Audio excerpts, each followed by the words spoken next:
Hello, everybody. Welcome to a special edition of the Paranormal Guyz. We are fortunate and blessed to have a guest from overseas, and we are doing the special recording just so we can get her in here. First, let me introduce my lovely co-host, Miss Cheyenne. Hello, how are you?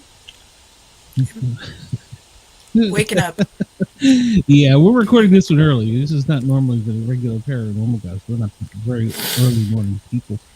So, our guest today is from UK, and she is a Reverend Alyson. We're going to bring you in. Hello there, my friend. How are you today? Hi there. I'm well. How are you? Doing well. We're glad you're here. We've been trying to schedule you for a bit now. Yeah, it's lovely to be here, and thank you very much for inviting me. Oh, of course. Thank you. So, Allison, tell us a little bit about yourself. Oh, where do I start? Okay. Well, I live in Glasgow in Scotland. I'm married to my husband Ian, is a psychic medium. I have a background in various different sort of religious, faiths, including Buddhism and Paganism, Gnosticism, and Christianity. So my beliefs are a bit of a mixture, really. I'm now a liberal Catholic deacon with the Old Catholic and Apostolic Church. Sorry, it's the Old Catholic Apostolic Church. I keep on putting in the and, I don't know why. So it's the OCAC, and they're a liberal Catholic church. And I'm going to be ordained as a priest with them in July. Oh, congratulations. So that's who I am. I write as well, and I help to run SPI Scotland, or SPI, Strange Phenomena Investigations, and I've just brought out my first sort of, it's kind of semi-autobiographical. It's a book that I've brought out. It's about my own mystical experiences, but in with that are other things and other people's experiences as well. So it's a bit of a mixture of those things. Okay. What got you on this journey? Has it always been a lifelong journey, or did you have an event? I think it has been a lifelong journey. When I was growing up, I wasn't really pushed to one faith or another. I was born into a Church of Scotland family, but it was never sort of force-fed, and it was a case of, if you want to try out this church or that church, that's entirely your decision. Won't make you go to church, but if you want to come to church, that's absolutely fine too. And so I ended up going to a spiritualist church, and later found out that my great-grandmother had been a spiritualist. I didn't know this. And my brother and my sister-in-law, they also went to spiritualist churches. So there was a sort of underlying, there was other things as well that was just the family that I was brought up in. There was just this underlying belief of the afterlife, and this interest in the afterlife. I don't know if it's a Scottish thing, my granny would read the tea leaves and, things like that. And as time went on, I was still looking for something. something to sort of clutch onto. But spiritualism and then Buddhism and then paganism sort of took me along that path. And it wasn't really until my late 20s when I had an Incubus experience that I began to research the subject of demons and sleep paralysis as well. But I've got some views about the differences there. So that, I guess, sort of led me on to the path that I eventually found myself on. So, Okay. yeah. When you said you had your first experience, what was that, or what was it like? It was an Incubus experience, which is a night demon. I had been having a nightmare, first of all, which was about vampires. And that's quite important because some demons can manifest as they actually are taking your energy. And I woke up and I tried to waken my partner, because when I woke up I was quite fearful. And things didn't seem right because everything was the same in the room, but it was a different colour. Everything was in this bluish shade. And I couldn't waken him up, which I later found out was a feature of the Incubus attacks, that you can't waken up your partner. And the next thing, I was flipped onto my back and I had this, what could only be described as a demon that was on top of me. It's kind of vampiric in appearance, thin-faced, sort of long dark hair, sort of straggly hair, white-faced, and sort of grimacing. And over in the corner there was this old lady in a nightdress and long straggly hair, who I later found out was the Mara, where we get the word nightmare from. And it can also be known as old hag syndrome when you see this lady. And she was laughing into her hand and finding it extremely funny. And the demon on top of me said, "You thought you could get away from me, didn't you?" Which isn't it's not creepy at all, is it? Yes. And yeah, that was the first thing. It was scraping at my neck, trying to cut my throat with its fingernail. That was another thing. Now, as I say, the reason that I distinguish between sleep paralysis and the Incubus attacks is that so many people have them, and there seems to be characters within this situation. So you've got the old hag, as I mentioned. You've got the young male, young female. You quite often there's an imp-like creature who I've seen on one occasion as well. So my question would be, why are we seeing these? Who are these beings? But there was something more that happened. I didn't find out till 14 years later. And this was so strange when I found out. I'd been at a conference up in Stirling, and I bumped into somebody from Glasgow, and he was telling me about all these UFO experiences that he'd had in the run-up to the millennium. And he showed me a photograph. It was photoshopped. And he said that it's photoshopped. It's not like that's not real. But it was to show me what this UFO looked like that he saw. And he said that it was like a blue plasma ball, which just imploded and disappeared. And when he showed me the photograph, it was above my flat where I'd had the Incubus experience. Oh, wow. It was right above it. And it was this blue colour, you know, this sort of plasma blue. So that, and it also, I should say that although I didn't write down a date for this, I know that it was in the same month as my attack. Wow. So that makes me, you know, think that there was a connection there. And yeah, absolutely.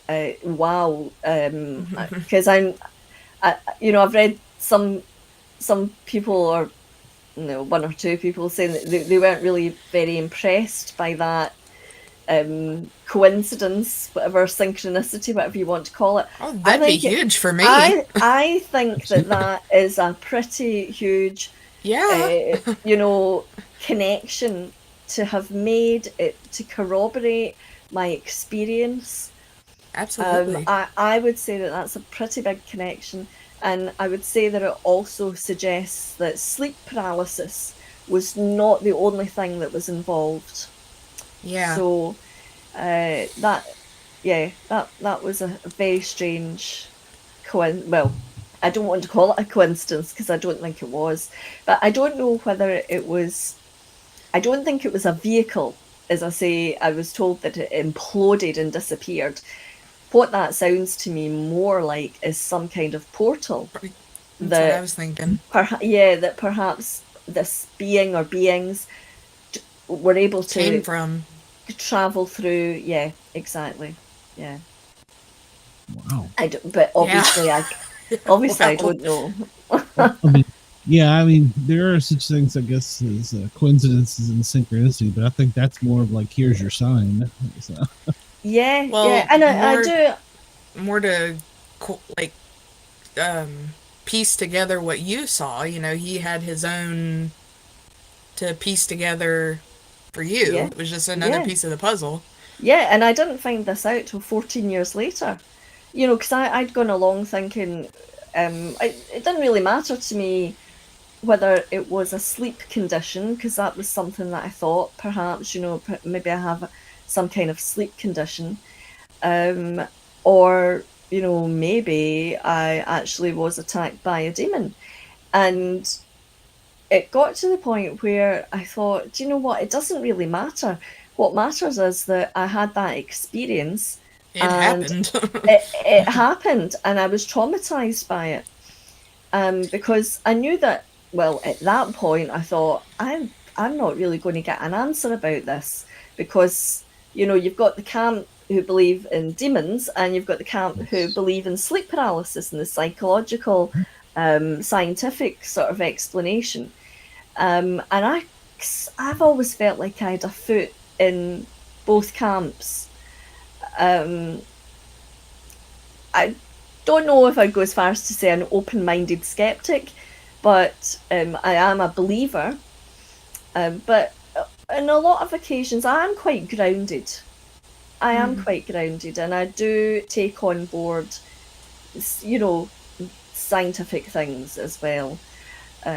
So I had that as a possibility, but then I was presented with this person who told me that they had seen this above my flat, and it just, everything went literally all up in the air again, you know? Yeah. Sure.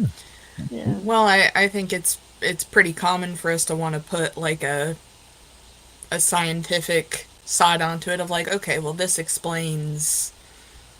the crap out of me, but this more explains what this was that happened. But then yeah, and that as I say, that's okay, you know, if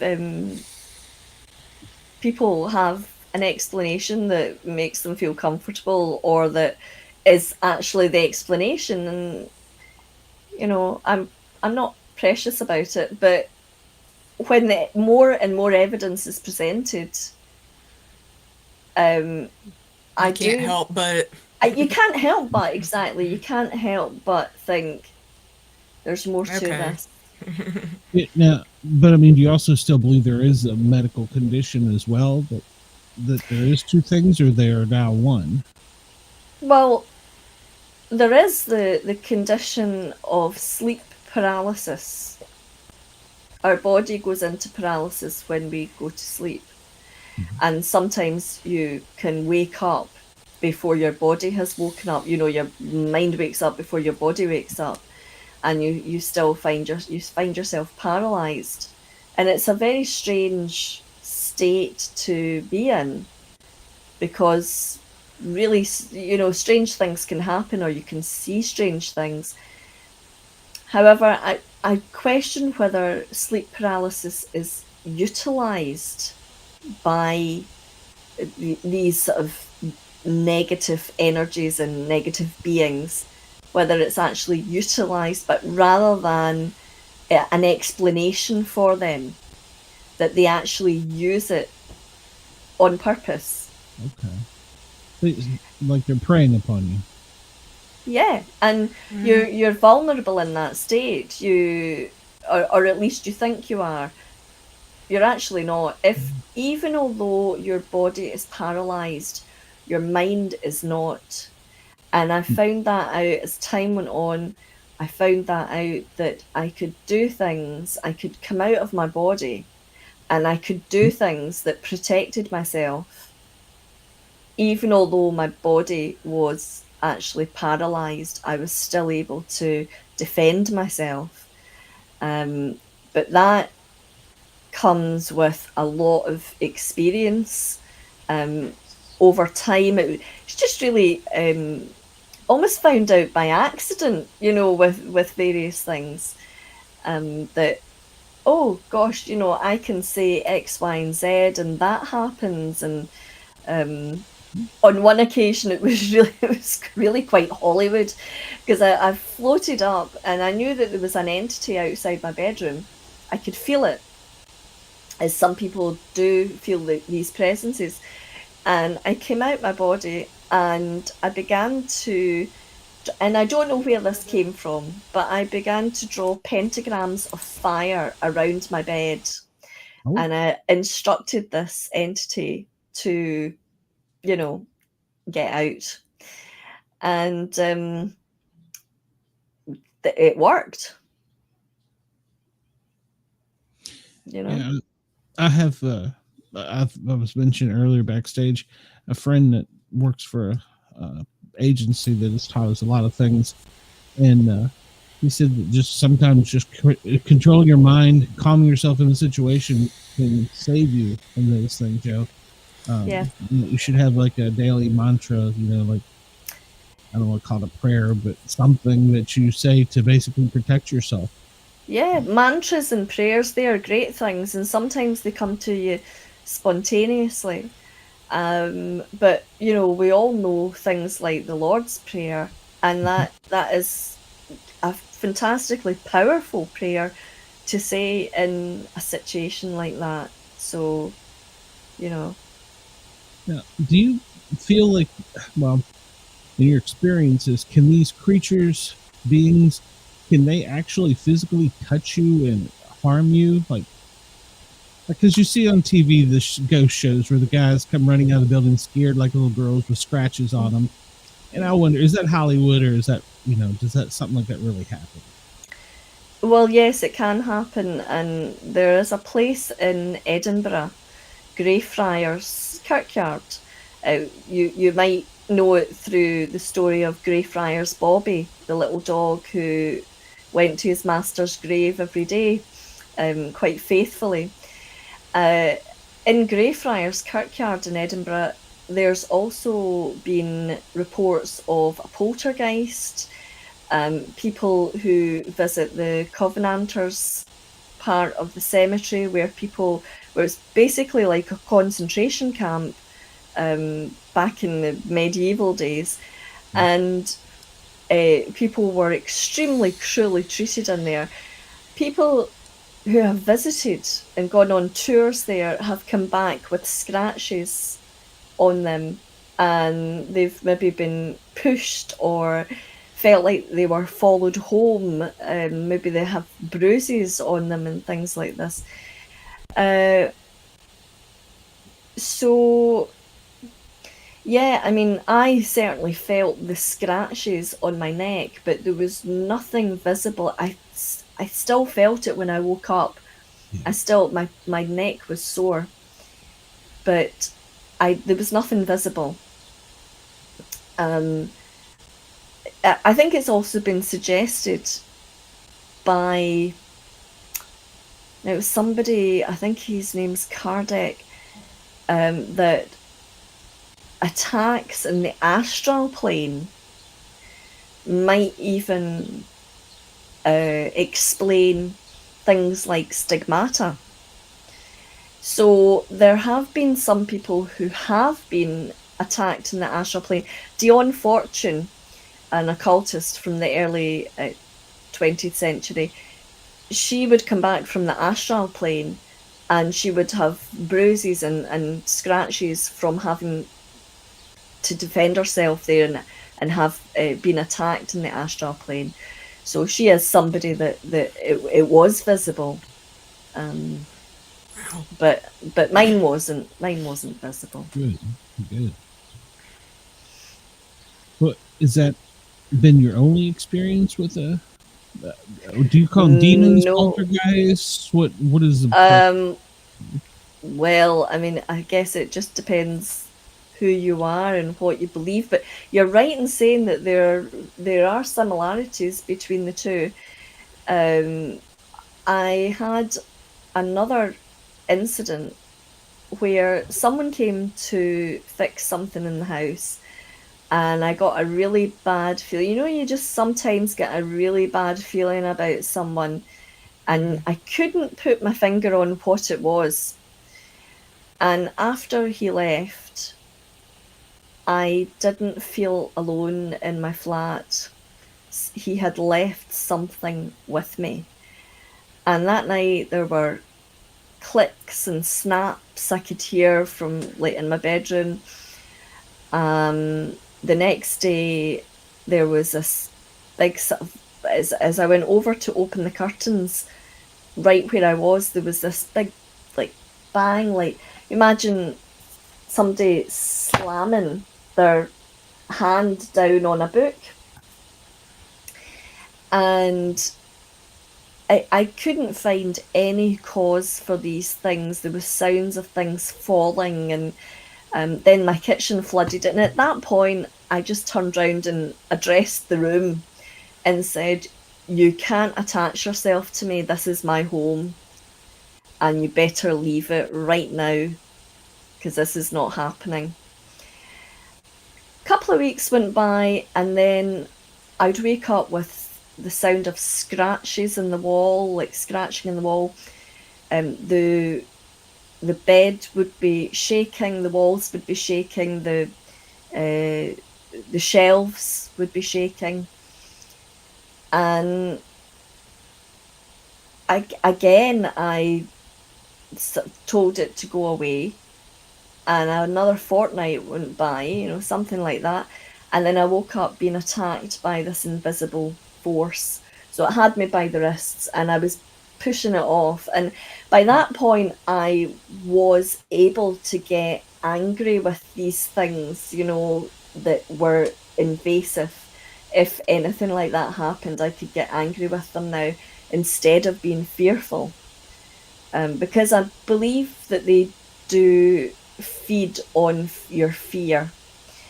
So I could change that. I changed that to being like, it's righteous anger. You've got every right to be angry if something is trying to attack you. So again, I told it to leave in no uncertain terms. And after that, I decided I'm doing an exorcism in here.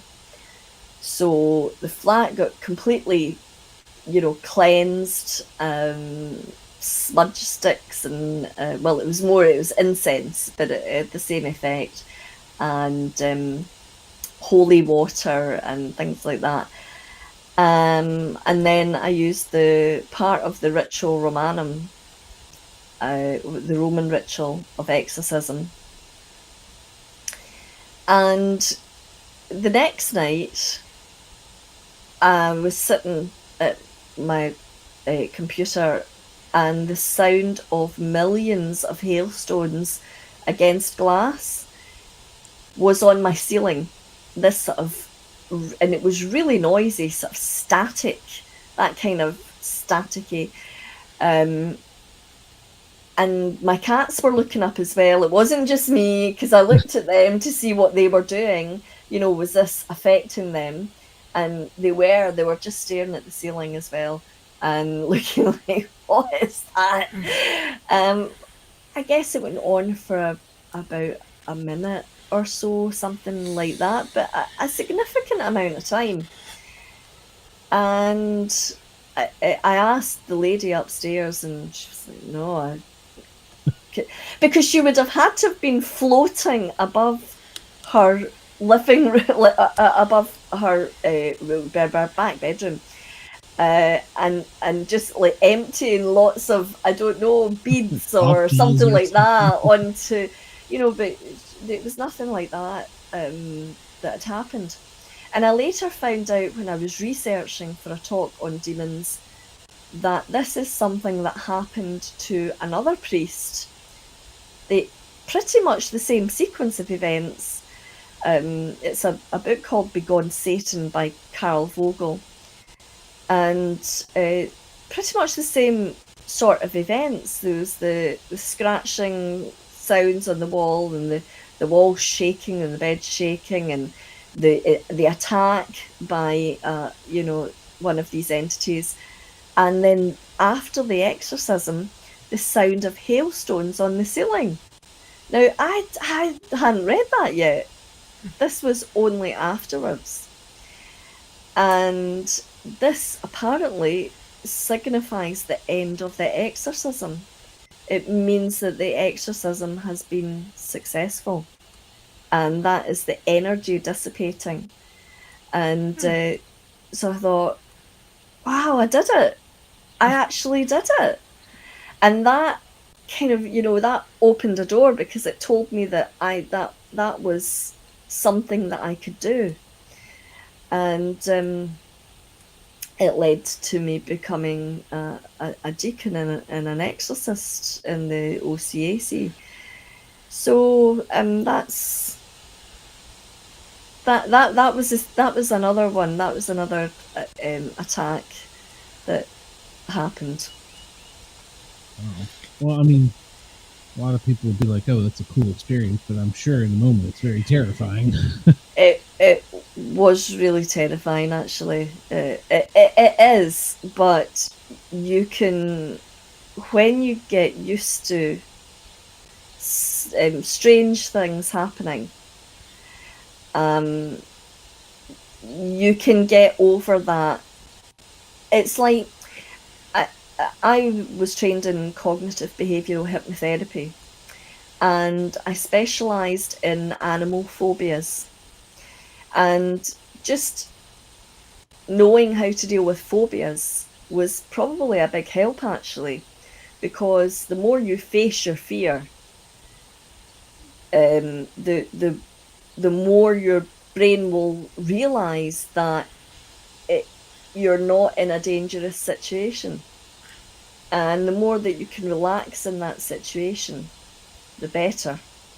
So it's a case of like changing the mindset to I'm not going to be frightened here, and I know people can tell themselves that, and it might not always work, but hopefully as time goes on, if this is something that's a regular thing with people, then they will be able to have their mind become stronger and be able to deal with these things. And I think too, if you're dealing with it more on the regular, you start to be like, okay, I'm not scared anymore. You're getting on my nerves. Yeah, exactly. Yeah. It's mind control. It's intent. It's one of the big things that my friend in the 3-letter agency teaches us: intent. Control your mind. It's intent. And so it can do more than you think. I mean, obviously, if you're in a one and done situation, like it's a one-time attack and you've never had this happen, and hopefully never do again, it terrifies you. So, Yeah. now, do you believe? Go ahead. I was just going to say, thankfully, I have not had anything like that happen in quite some time. So good. Let's hope we never do again. Do you? I know what we put the name demon poltergeist. Do you believe the UFO phenomena may also have something to do with that, or is that something totally separate? Because here in the States, there's a lot of people that like to put everything in one nice little category, and you leave it alone. You don't move it outside that box. that's such a good question, because I think when it comes to extraterrestrials, there are extraterrestrials who are helpful and peaceful, and there are extraterrestrials on the other side of the spectrum, who are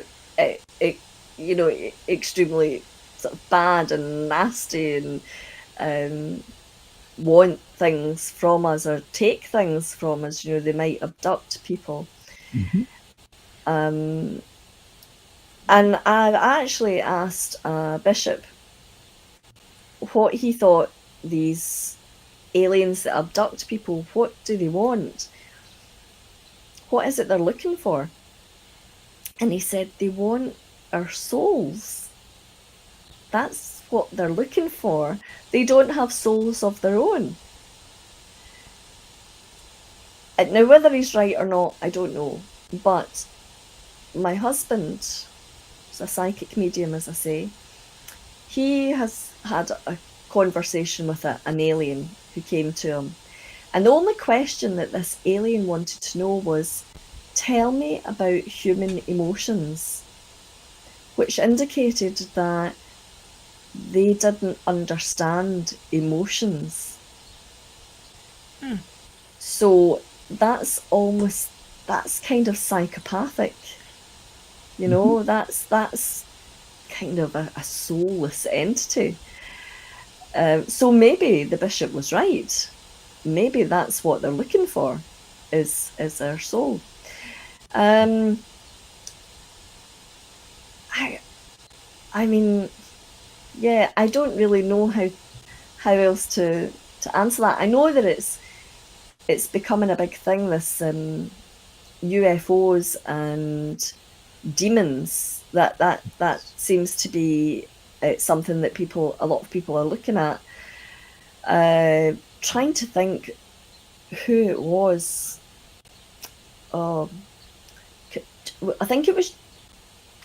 want to say John Keel. I think it was John Keel who had that belief that that demons and aliens, or demons and UFOs, were very closely linked. But what it becomes, it's a belief, and you don't have the proof. Like, are you referring to Mothman John Keel? Yeah, that guy. I'm sure it was him that said that. But yeah, it comes down to what? Yeah, if you believe it or not. But some people will believe it because they maybe have had experiences on the astral plane that have indicated that this is the case. So, wow. Well, I believe there's I think if you look at it closely, there's a strong parallel, I think, between the two. Yeah. I think when you look at the mythologies of several different kinds of beings, you find parallels. You can find parallels between extraterrestrials and aliens and fairies as well. And when I had another experience with extraterrestrials and saw them very clearly, I wasn't able to, when I thought about it, were they like aliens, extraterrestrials, or were they angels, or were they gods? And I think in some cases it can be like your cultural background will inform you, and your own beliefs will sort of step in, and you'll think, like, if you're perhaps more scientifically minded and you're involved in things like ufology, and you see something like that, you're more likely to think it was aliens. And if you're religious, you're more likely to think it was angels. There was a sighting, actually, this comes to mind, and I can't remember the details of it, but I know that this is a Scottish sighting where mother and daughter both saw this bright light in their garden. And when the mother described it, she described it as an angel. But when the daughter described it, she described it as a UFO. So, the two different belief systems, it must come into play at some point. And I think it also could be depending on what they want you to see them as. That's another thing, yeah. They can show themselves in what, perhaps a way, if they're a helpful extraterrestrial, then they can show themselves in a way that's less frightening to you. The ones that I saw when I woke up, and there was a circle in the ceiling above me with a light going to my forehead, and there was a being looking over. And when he saw that I saw him, he said to someone that I couldn't see, "We've got her." And then others come over, and one of them leaned down, and all he said, my only task, mission or whatever, "You have to tell people about us." And I said, "I will." And he said, "No, you must promise that you'll tell people about us." As I say, afterwards, I didn't know. I couldn't quite put my finger on what type of being it was. But I think I've come to think of them as being angelic, certainly peaceful and helpful. But they were in slick spacesuits, and it was like a platform they were looking down from. But these sort of experiences have been, you can see it in artwork, particularly artwork of the Annunciation, where Mary's given the message that she's going to have the Son of God. Now this is more, I think, to do with the artists, that have either heard of this experience or they've experienced it themselves. This beam of light to the forehead, and it's evident in some artwork of the Annunciation. So it's definitely, I think, Crivelli is one of the main ones. It's definitely there, and also the platform you see in a lot of churches. Like a platform with angels looking down from a platform. So. And it's supposed to be like looking down from heaven. So I think people have experienced this. I've not met anyone who's experienced it, but I think that they have, and I think in the past that they have, and that's why it's become involved in art. That's a reach that's very easily obtainable. I agree with that. Yeah. Mm-hmm. So, yeah. I want to circle back to something, a comment you said. You said gods, plural, and so I know it's kind of a not weird, but a touchy subject with some. But some people believe in Allah, Buddha, Zeus, Odin, Yahweh. I could go on. Are there more than one deity, or is it a cultural thing with the representation of what they are? Again, I think cultural, and time, the time that perhaps people see these things. At the point that, I mean, this was before I had found my sort of Christian faith. I was, and still kind of have, aspects of paganism within what my beliefs, but I think that the ancient Greek gods. See, I did my degree in classics, and so I knew a bit about the ancient Greek gods. I also started the Glasgow University Pagan Society to look at ancient traditions and religions. And I came to think that the ancient Greek gods were, I mean, some of these gods were either made angels or made to become demons. You know, like Pan, for example, the horned god. These were sort of more demonized in Christianity. So I guess I've got a mixture of cultures. I think maybe it's just like the time period that we're in. There's this mixture of cultures, and mixture of information that comes to you. And I think these beings present themselves in a way that they think you will understand them. But I did find some connections between things like the god Hermes, whose mother was Maya, and Maya is one of the seven sisters. And the seven sisters is the star system, the Pleiades. The beings that I saw, people have also drawn as, you know, more like sort of Star Trek-y, Space Brothers, and they've called them Palladians. And they've said that they're from the star system, the Pleiades. So that was a bit of a connection there, you know.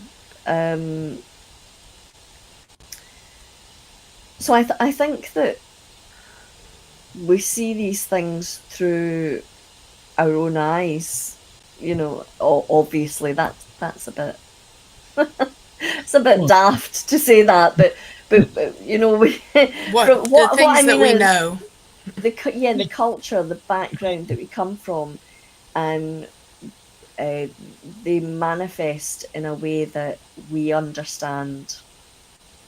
It's like I was raised very strict religion, and everything was either good or bad. It was either angel or demon, and anything you saw was a demon, because the angels don't manifest themselves that way. That's the way I was raised, and I've since, I've educated myself a bit more to learn that may not necessarily be the case, which is one of the reasons that I have the show, because I like to explore and find out other people's beliefs, and learn the different cultures, as well as I don't think we know a lot about a lot, if that makes sense. I think we know a pin drop full of information in a bucket full of a galaxy. You know? Absolutely. Yeah, it's very, very similar on my side. I mean, I was raised in church and did everything with the church, but I was always very much the oddball of like, well, you know, I can accept that, but I think there are other things. You know, I still consider myself a Christian, but I am a very open-minded Christian. Yes. Yeah, me too. But, you know, there's I am, so. there are always going to be things out there that we can't explain, and, you know, it's just how it is. Yeah, I agree with that. Is there anything that we can do, well, I'll just say a normal human being, one that's not educated very much, to protect ourselves from these type of attacks and beings? And I mean, there's a lot that we can do. We can the easiest thing is prayer, as I mentioned before, and connecting, just that connection with the divine, whatever your divine is, you know, whether it's God or Buddha or Allah, you know, that's a personal thing, and I'm not here to convert anyone. But that, I think it's an important thing, is to have that connection, because that gives you a lot of strength, and get help from the angels as well. And you can also do things like visualization techniques.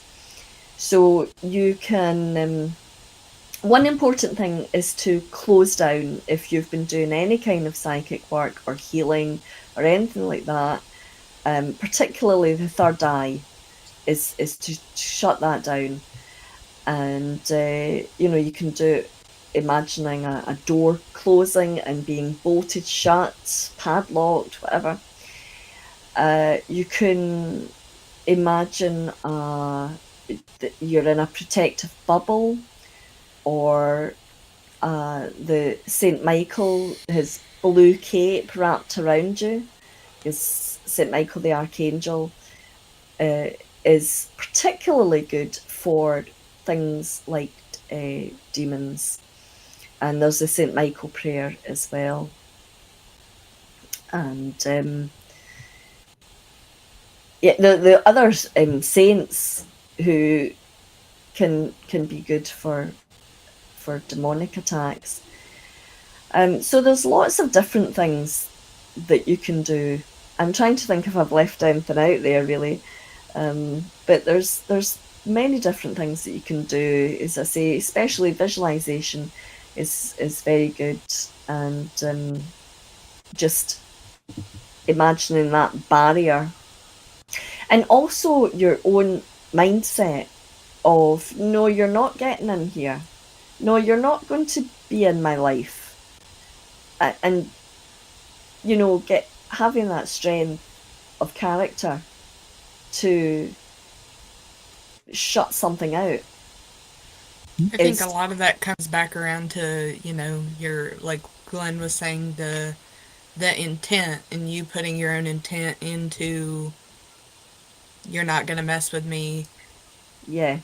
It's very difficult in the moment, though, because in the moment you can be really quite terrified, because you're experiencing something that is completely out of the ordinary. It's just not like anything that you're used to. You know, we don't go around seeing demons every day, you know, thankfully. And then when suddenly you're usually in a weakened state as well, like sleep paralysis or whatever. So it's extremely difficult to not be terrified. So in that situation, I would say call on the angels, call on God, Jesus, Mary. Mary's a very powerful figure as well. I'm very drawn to the figure of Mary. I think that's why I ended up being in a Catholic church, a liberal Catholic church. So I'm very drawn to her, and she's an extremely powerful figure and friend to have in such situations.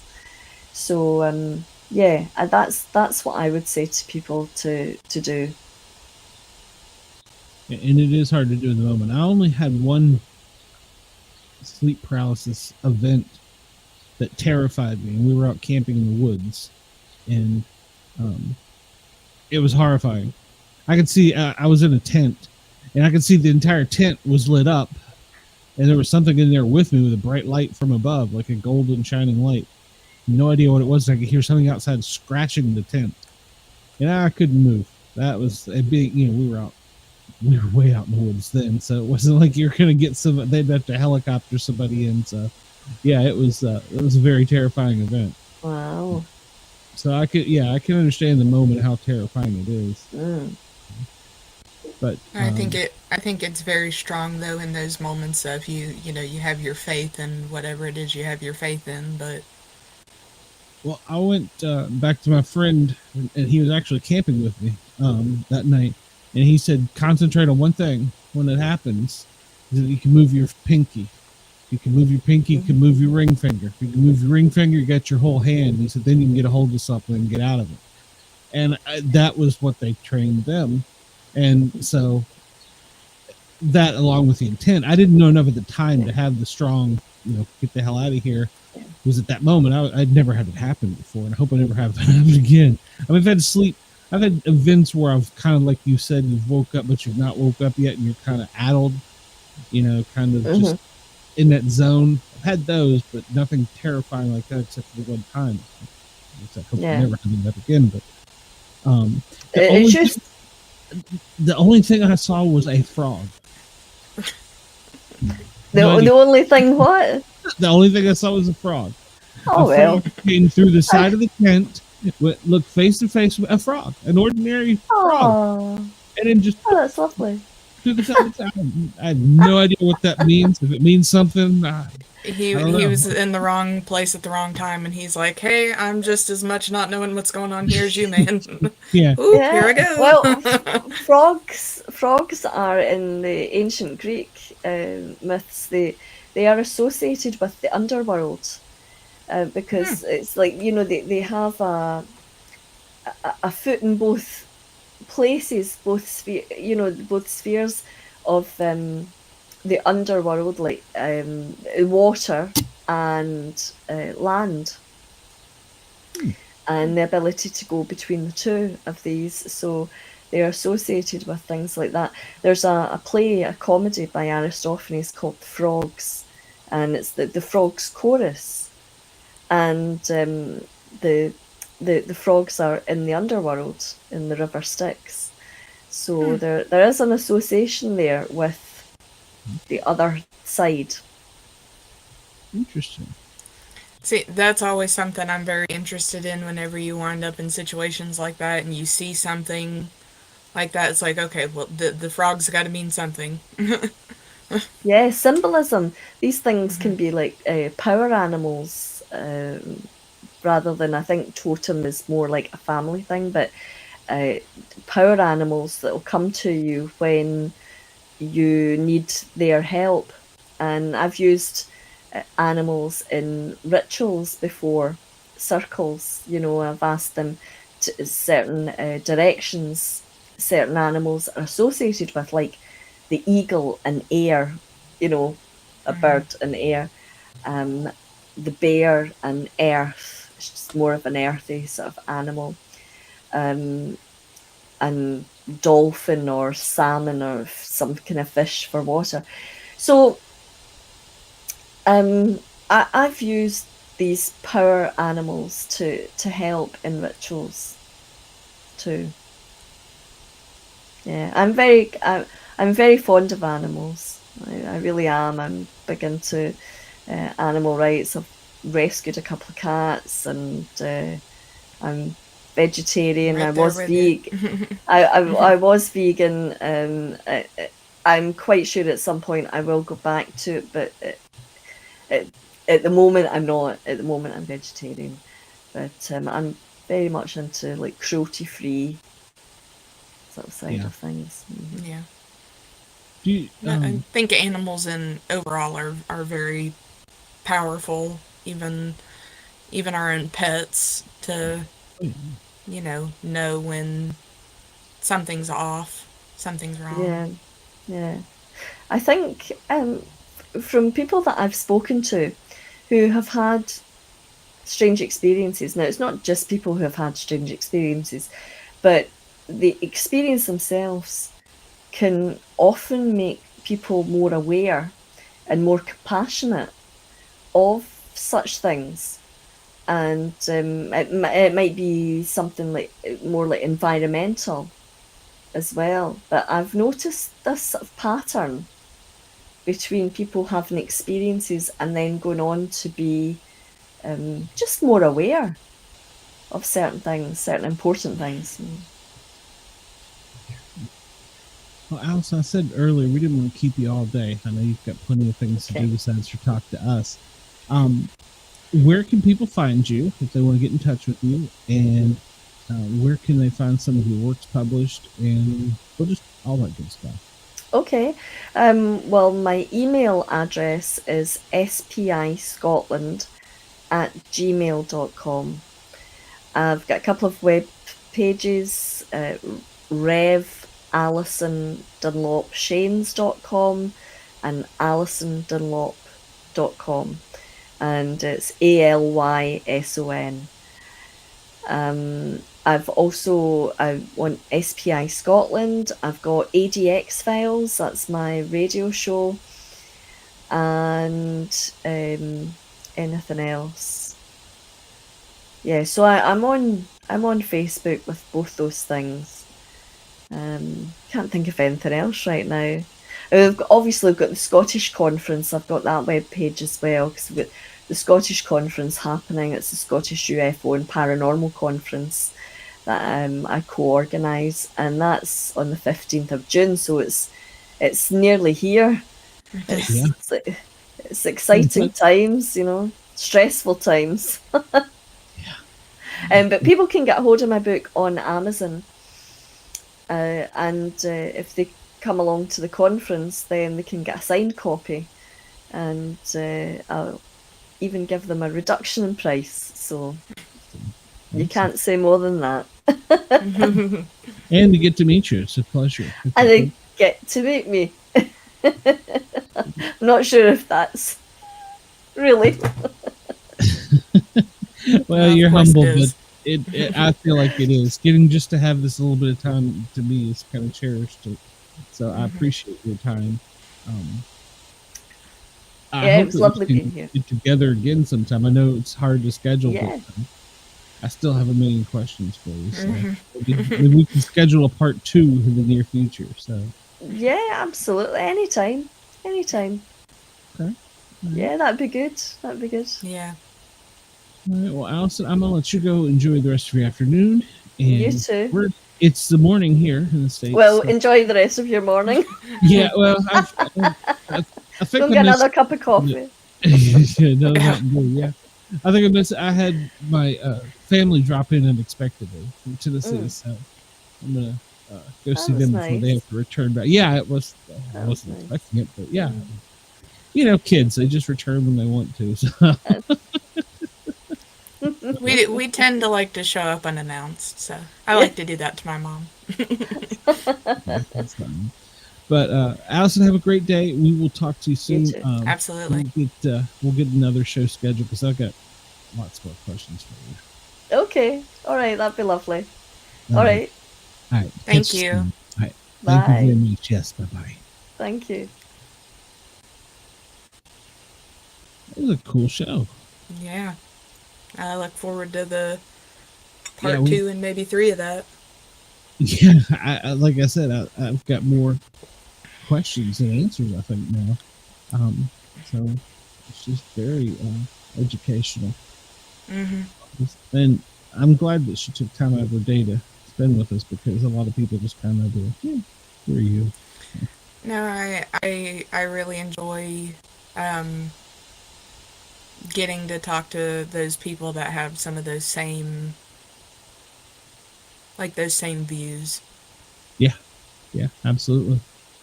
All right, Shay, well, I know you have another show you're doing today, so I'll let you go to it, and people can find this recorded episode we'll put out in the near future, and you can find us Monday night doing the football show, Wednesday night Paranormal Guyz again, and Friday Great and Guardian, the public safety show, Saturday the Misfits, and then we just wash, rinse, repeat. So, and you can find me over on Tuesdays and Thursdays on thethinlinerockstation.com, playing all the songs, and Friday nights on Flashbacks.